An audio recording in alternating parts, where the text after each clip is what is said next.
tegas. Pengacara Brigadir J sebut ragu 6 perwira tertipu dan tak tahu Ferdi Sambo eksekusi Yosua, ngapain musti maling CCTV? Jakarta, pengungkapan kasus pembunuhan berencana Brigadir J memasuki babak baru, setelah dilakukan rekonstruksi ulang dan penetapan 7 perwira tersangka obstruction of justice karena menghalangi jalannya penyidikan. Pernyataan terbaru pengacara Brigadir J ragukan soal anggapan 6 perwira tidak tahu Ferdi Sambo eksekusi Yosua, Sabtu, 3 September 2022.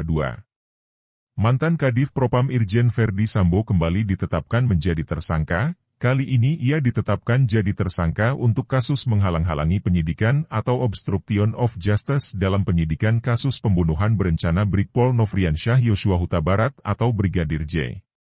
Total 2 status tersangka dari Ferdi Sambo tegas. Pengacara Brigadir J sebut ragu 6 perwira tertipu dan tak tahu Ferdi Sambo eksekusi Yosua, ngapain musti maling CCTV? Selain itu, ada 6 perwira ikut terlibat dalam menghalang-halangi penyidikan yang juga jadi tersangka, di antaranya Brigjen Pol Hendra Kurniawan, Kombes Pol Agus Nurpatria, AKBP Arif Rahman Arifin, Kompol Baikuni Wibowo, Kompol Cuk Putranto, AKP Arifan Widianto.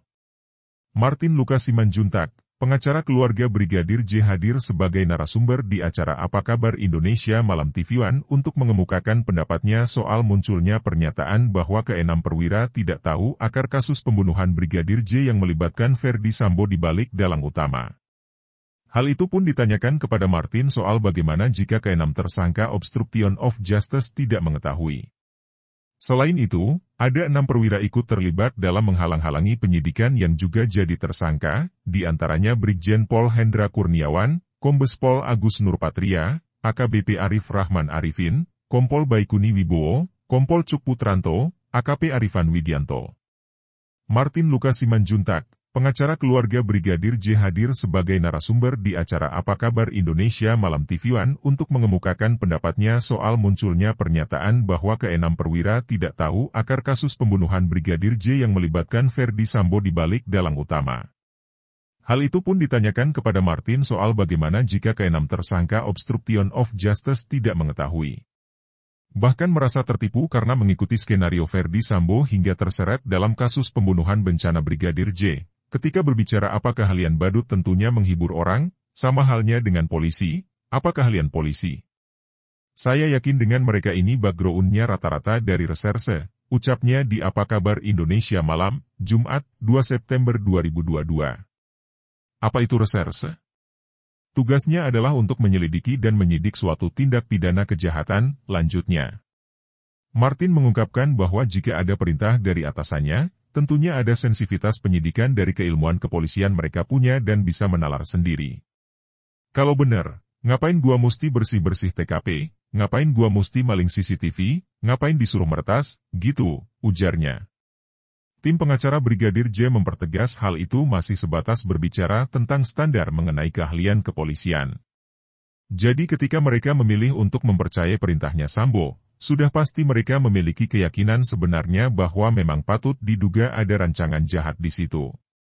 Dikonfirmasi oleh host TV One, apakah para tersangka lebih jauh telah mengetahui rencana dan yang mengeksekusi Brigadir Yosua adalah Ferdi Sambo. Martin menyebutkan bahwa ke-6 tersangka tentunya mengetahui, jauh dari dalam pikiran akal sehat mereka sudah mengetahui, ucapnya. Martin Lukas Simanjuntak pun berharap momentum ini untuk ajang evaluasi atas segala peristiwa hingga terseretnya sebanyak 97 personil kepolisian. Oleh karena itu, wajib bersih-bersih supaya ke depan kita punya kepolisian tuh benar-benar yang pegang sumpah jabatan, pelindung dan pengayom masyarakat.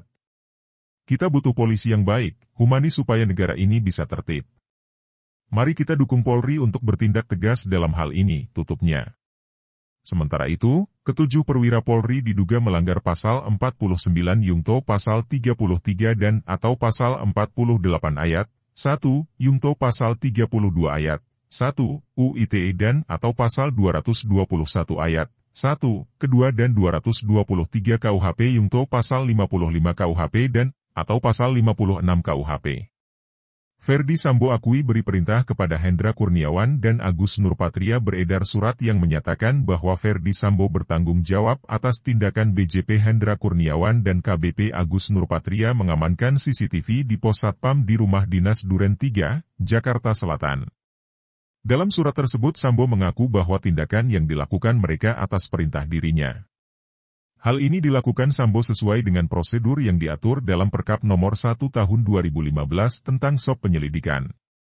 Dalam Peraturan Kepala Divisi Profesi dan Pengamanan Kepolisian Negara Republik Indonesia, Nomor 1 Tahun 2015 tentang Standar Operasional Prosedur Penyelidikan Pengamanan Internal di Lingkungan Kepolisian Negara Republik Indonesia, Pasal 8 huruf F, mengamankan sementara orang dan atau barang untuk kepentingan keamanan maupun penyelidikan.